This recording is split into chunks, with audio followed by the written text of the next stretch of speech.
If you have ever seen anyone who has been hypnotized, it can be captivating as well as hilarious, but how does it work? Can anyone be hypnotized? That's a good question. We're going to ask Jim Spinnato. He's a hypnotist and comedian. He's here on Connecticut Style. Wow, thanks. Nice to have you Nice to have you guys. Nice to see you. This is pretty cool. This is cool. So let's talk a little bit about hypnotism. How'd you realize you had a talent here?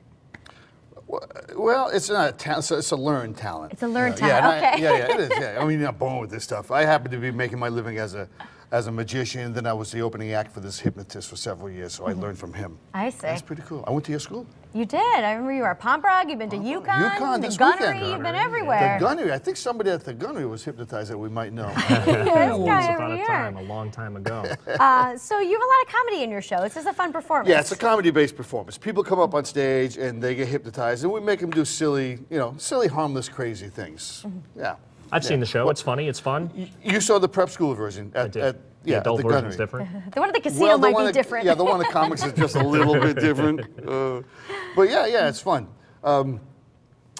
People always ask me what it is. Hypnosis is actually an altered state of consciousness. Okay. So and once you're in that state of consciousness, altered state of consciousness, you become very susceptible to suggestion. And the way you get there is actually by relaxation. In other words, people who come on stage, they want to get hypnotized. I spend about 4 or 5 minutes suggesting that they're relaxed, and hopefully they go from a relaxed state into a hypnotic state, and that's when the show starts. Yeah. So are people more honest when they're in that hypnotic state? Do they tell the truth? Well, if we hypnotized Teresa and I wanted to ask her some questions, would she say no, not necessarily. No, not necessarily. Although I've had people say things that surprise me, but it's not a truth serum. It's not a truth serum, no. Maybe a little mind reading also? Well, I have 2 shows. One is that of a stage hypnotist, and the other one is that of a comic mentalist, but that's a whole other different Well, thing. can we be hypnotized? How do you know if someone can be hypnotized? Anybody can be hypnotized. Anybody who has the ability to concentrate can become hypnotized. That's why babies can't do it, mentally handicapped people can't do it. They don't have the ability to concentrate. And listen, although everyone can do it, not everyone can do it every day. Like, I'll ask for volunteers to come up. And a lot of those people I'll discard because I'll feel that today's not their day. They're either not concentrating enough or they're not focused enough. Well, how do you determine? I give them this is a hard word to say, a suggestibility, susceptibility. Thank you very much, a susceptibility test. There you go. Yeah. People come, just because people volunteer, like I said, we're not going to use them. So they come up, I give them a few tests which tell me if they're susceptible for that particular evening. If I think they are, I keep them on stage. If I think they're not, I thank them and dismiss them. Can you give us an example of one? Excuse me, yeah, I can. I can give you an example of 2. Okay. Great. We have to stand up for this. Okay. Is that good? We'll stand. Actually, let me do a test with you first. Okay. This is a test I would use on women.